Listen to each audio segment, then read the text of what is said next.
अस्सलाम वालेकुम रहमतुल्लाहि व बरकातुहू। दोस्तों, उम्मीद करता हूँ आप लोग ईमान और सेहत की सलामती के साथ होंगे। आज की हमारी वीडियो का टॉपिक बहुत अहम है। अगर वीडियो में हमारे साथ एंड तक रहेंगे तो बहुत कुछ सीखने को मिलेगा। वीडियो को लाइक और शेयर करना तो बिल्कुल न भूलिएगा। कमेंट में ज़रूर बताइएगा वीडियो कैसी लगी। गुरुजी, मेरा एक प्रश्न है कि जो बाली था उसका जो विवाह हुआ था, जो वो एक मनुष्य की कन्या थी, वो कैसे गुरुजी किसी स्त्री का विवाह मनुष्य से मतलब बांदर से कैसे होता है? भाई बांदर नहीं थी। जैसे गंगा मैया पानी नहीं है, वह एक रूप से जल है, वह एक रूप से नदी के रूप में है और एक रूप से वह भीष्म पितामह की माँ है। गंगा मैया के बेटे भीष्म पितामह हैं। अब आप कहो पानी से बच्चा कैसे हो जाएगा गंगा नदी से? तो भाई वो बानर के रूप में है, कोई सामान्य बंदर नहीं है। वह बाली कोई सामान्य छोड़ी है, सुग्रीव कोई सामान्य छोड़ी है। इंद्र और सूर्य भगवान के अवतार हैं ये दोनों, इंद्र और बाली और सुग्रीव जी। तो ये सामान्य नहीं है। हाँ, बंदर की तरह वो उस रूप में जन्म लिए हैं लीला के लिए। बंदर की आकृति है, स्वरूप है बंदर का, पर बंदर नहीं है वो। अब हनुमान जी को आप क्या बंदर मानेंगे? भाई बंदर के रूप में प्रकट भय हैं, पर है नहीं बंदर वो। गंगा जी नदी के रूप में दिखती हैं। वो नदी पानी नहीं है, नदी नहीं है, वह माँ है ना। एक रूप से वह भीष्म पितामह की माँ है। समझ रहे हैं बेटा? गणेश भगवान शिवा भगवान का बेटा है। और एक दिन जब भगवान शिवा अपने घर के बाहर निकलते हैं, उनकी बीवी पार्वती अपने जिस्म से मेल निकालती है और एक बेटा बनाती है। और वो कहती है उस बेटे से कि घर के चौखट पे खड़े रहो, घर के दरवाजे के बाहर खड़े रहो और किसी को भी घर में आने मत देना, मैं आराम फरमा रही हूं। तो उसका बेटा घर के बाहर जाता है और दरवाजे पे खड़े हो जाता है।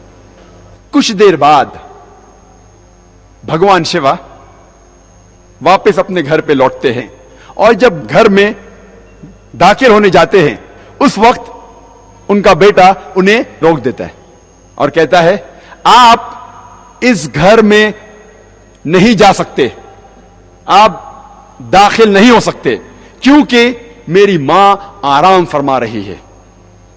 शिवा तेज में आके अपने बेटे की गर्दन उड़ा देते हैं।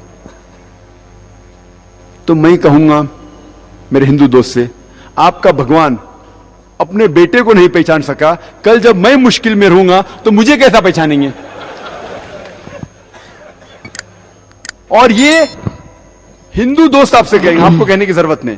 और ये कहानी आगे बढ़ती है कि भगवान अपने बेटे का सर इतना दूर उड़ा डालते कि वापस नहीं लेके आ सकते। तो लोगों से कहते कि पहले जानवर जो नजदीक में आएंगे आपके, उसकी गर्दन उड़ाओ और मेरे पास लेके आओ। तो पहला जानवर जो उनके सामने आता है वो है हाथी। तो वो हाथी की गर्दन उड़ाते और शिवा के पास लेके आते और भगवान शिवा अपने बेटे के सिर पे लगाता है और वजूद में आता है गणपति, एक लड़का जिसके सिर की जगह है हाथी का सिर। मैं कहूंगा अब इसको भगवान मानते? मेरा दोस्त कहेगा, अरे जाने देना जाकिर, ये तो कहानी है। अरे लेकिन ये आपका भगवान है क्या? अरे जाकिर जाने देना, ये तो सिर्फ कहानी है। मैं कहूंगा आप मुझे साबित करके दिखाओ कि गणेश भगवान है और मैं प्रसाद खाऊंगा, क्योंकि कुरान में लिखा हुआ है कि अल्लाह के नाम का खाना मैं खा सकता हूं। बोलेगा जाने देना जाकिर, ये छोड़, कहानी है ये सिर्फ मेरे मजहब में। मैं कहूंगा नहीं, मुझे साबित करके दिखाओ, अभी मैं उसके पीछे भागूंगा। और ये बहुत आसान है। हमें किसी भी गैर मुसलमान के खुदा को गाली नहीं देना चाहिए। अल्लाह ताला फरमाते हैं कुरान मजीद में, सूरह अनाम में, सूरा नंबर 6 आयत नंबर 108 में, आप वो लोगों जिनकी वो पूजा करते हैं, जिन लोगों की वो अल्लाह के अलावा पूजा करते हैं, उनको आप गाली मत दो। जिन लोगों की वो पूजा करते हैं, इबादत करते हैं अल्लाह के अलावा, उन लोगों को आप गाली मत दो। नहीं तो जहालत में वो लोग अल्लाह सुब्हानहू व तआला को गाली देंगे। तो हमें गैर मुसलमानों के भगवान को गाली देना हराम है। तो हमें कुछ नहीं कहना चाहिए, सिर्फ पूछना चाहिए ये कौन है, और वो हिंदू या वो गैर मुसलमान अपने आप अपना काम करेंगे। आपको उन्हें बुरा भला नहीं कहना चाहिए, इस्लाम में इजाजत नहीं है। लेकिन ये तो पूछ सकते कौन है ये, आपका गणेश कौन है, आपका भगवान कौन है? मुंह तो खोलो। हम मुंह खोलने से डरते हैं। और मैं जिस शहर में से आ रहा हूं, बंबई, आपको शायद पता होगा उसकी फिजा कैसी है, पर अल्हम्दुलिल्लाह सुम्मा अल्हम्दुलिल्लाह, ये गैर मुसलमान मेरी और इज्जत करते हैं। ये गैर मुसलमान जब मैं जाता हूं मेरी और इज्जत करते हैं। जब मैं जाऊंगा एयरपोर्ट के थ्रू, देखते ओ जाकिर साहब आए, वो इमीडिएटली ग्रीन चैनल के थ्रू जाने देंगे। जब मैं जाता हूं दुकान पे डिस्काउंट देते, कुछ लोग फ्री भी देते। अल्लाह की बात करने से किससे डरना? हक की बात करने से क्यों डरना? अल्लाह सुब्हानहू व तआला फरमाते हैं सूरह बकरा में, सूरा नंबर 2 आयत नंबर 120 में, वलन तरदा अनकल यहूदू वलन नसारा हत्ता तत्तबियु मिल्लतहुम। ये यहूद और नसारा आपसे कभी भी खुश नहीं रहेंगे जब तक आप उनका मजहब नहीं कबूल करेंगे। अल्लाह ताला फरमाते सूरह बकरा में, सूरा नंबर 2 आयत नंबर 111 में, वकालू लै यदखुलल जन्नत इल्ला मन काना हुदन व नसारा। अल्लाह ताला फरमाते हैं वकालू लै यदखुलल जन्नत इल्ला मन काना हुदन व नसारा। वो लोग कहते हैं, यहूद और नसारा, आप मुसलमान लोग कभी भी जन्नत में नहीं जाएंगे।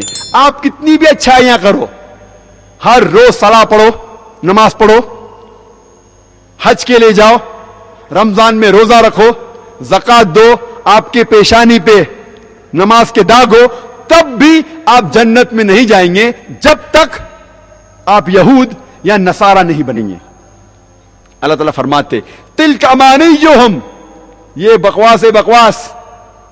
कुल, उनसे कहो, हा तुबरानकुम, आप अपना सबूत पेश करो, इन कुंतुम सादिकीन, अगर आप सच्चे हो। अल्लाह ताला फरमाते जब भी कोई भी बड़े बड़े डींगे मारता है, बड़ी बड़ी बात कहता है, उनसे कहो कुल हा तुबरानकुम, आप अपना सबूत पेश करो, इन कुंतुम सादिकीन, अगर आप सच्चे हो। और ये ईसाई लोग ने, क्रिश्चियन लोग ने अपना सबूत, अपना बाइबल, कहते किताबुल मुकद्दस, बाइबल को 2000 से ज्यादा जबानों में पेश किया है। वो कहते हैं मेरी बाइबल ये कहती है, मेरी बाइबल वो कहती है, मेरी बाइबल ये कहती है, मेरी बाइबल वो कहती है। हमें क्या करना चाहिए? बाइबल को पूरा चाट लेना चाहिए।